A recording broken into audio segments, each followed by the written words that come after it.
The 1970s brought heightened technology, which for many of us seemed like science fiction. In the movie theaters, thought-provoking sci-fi films raised our intellectual levels. But when we thought we understood the direction of most of these odd films, we were caught off guard by these 5 peculiar sci-fi films of the 1970s. Number 5, A Boy and His Dog. Directed by L.Q. Jones and starred Don Johnson, Suzanne Benton, Jason Robards, and the voice of Blood the Dog by Tim McIntyre. After the Fourth World War, in the year 2024, survivors do what they must to stay alive. To hell with waiting. Vic, come back here.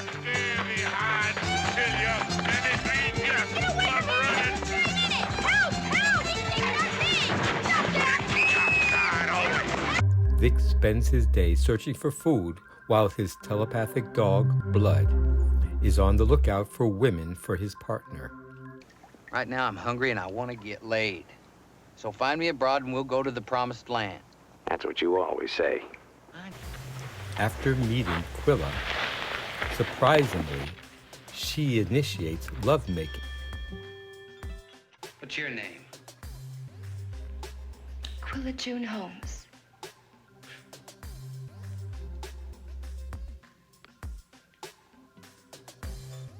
Vic follows her to the Down Under. Whatever you do, don't follow her down there. I got to, Blood.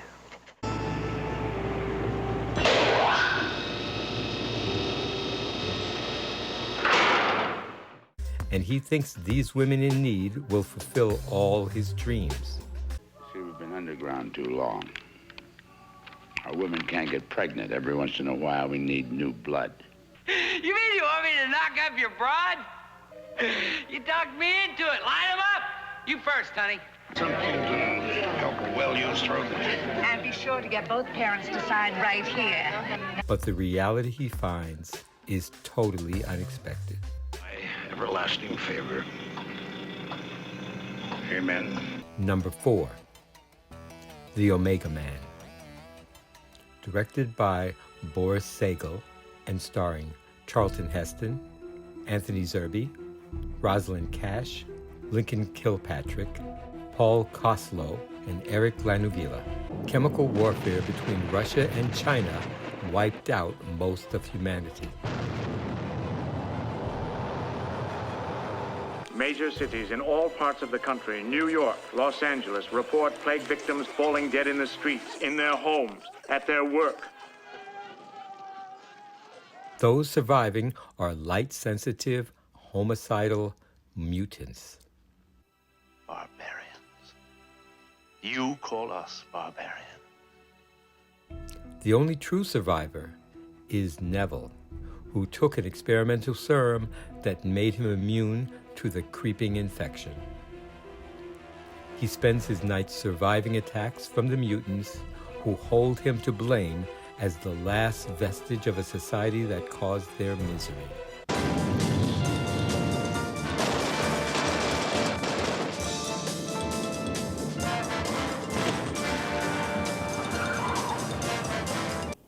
Neville discovers others who are younger and less infected.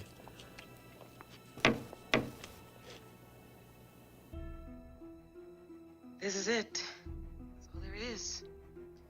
At least all we know of. I didn't know there were any left. But can he help them survive the ever-present virus?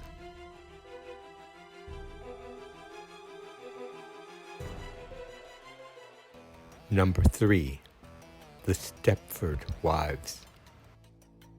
Directed by Brian Forbes and starring Catherine Ross, Paula Prentice, Peter Masterson, Nanette Newman, Tina Louise, Carol Eve Rosen, William Prince, and Patrick O'Neill.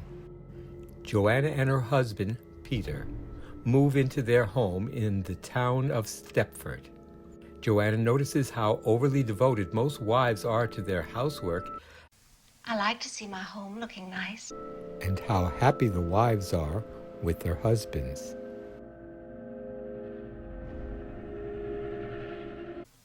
You're the king, Frank. Oh, you're the champion, Frank.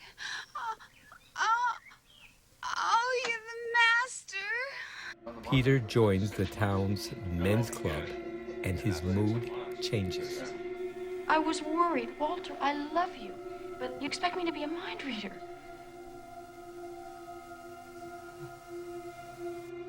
After some snooping around, Joanna and her new friend Bobby discover that the wives in the town act almost robotically at times.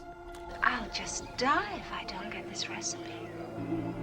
I'll just die if I don't get this recipe. I'll just die if I don't get this recipe. It seems to Joanna that the need to please their husbands supersedes the women's independent spirit. And that doesn't leave me with a whole lot of extra time. They change once they get there. I think the men make them change. And as Joanna questions her sanity, she fears she might be next. I won't be here when you get back, don't you see? It's going to happen before then. Don't ask me to explain it. I just know. There'll be somebody with my name, and she'll cook and clean like crazy, but she won't be me. Number 2, Solaris. Directed by Andra Tarkovsky and starred Donatas Banonis, Bantalia Bondanchuk, Yuri Charvet, Anatoly Sanolisin, Nikolai Grenko, Vladislav Dvorsky, Tamara Ogorannikova, and Sos Songisyan. Psychologist Chris Kelvin is sent to the space station, which has been orbiting the planet Solaris for the past few decades. His job is to investigate the crew's mental issues. The huge station could house 85 people, but now there are only a few.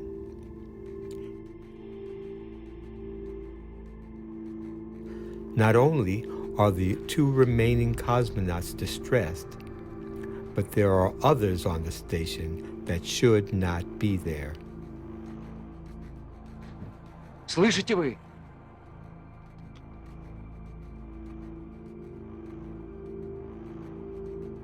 Уходите.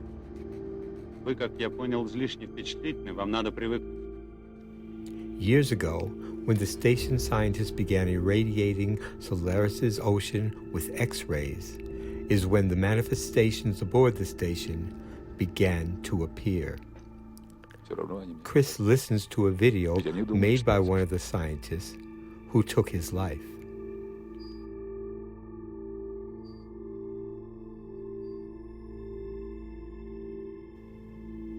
Chris eventually begins to see his wife, who passed away on Earth 10 years ago.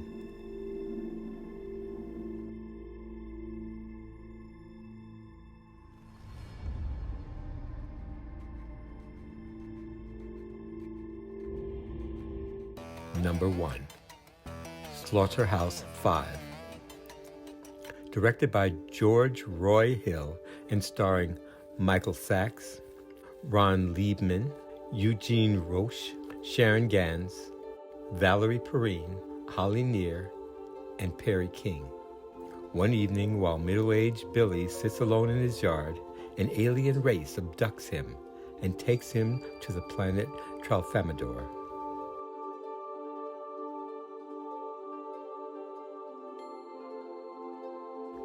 Billy finds himself unstuck in time because the aliens allow him to experience events in his life, past and present. Get your ass over here and give me a hand! What are you doing with that? Yes. Billy, you time tripping again? I can always tell, you know, when you've been time tripping.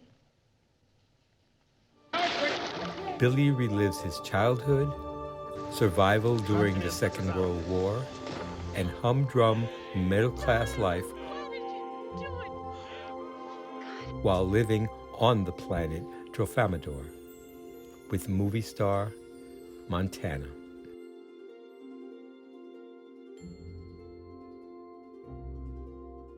Were these movies peculiar enough for you? And what were your favorites? Leave your comments below, and please subscribe to my channel if you haven't already. Enjoy your movies, and see you next time.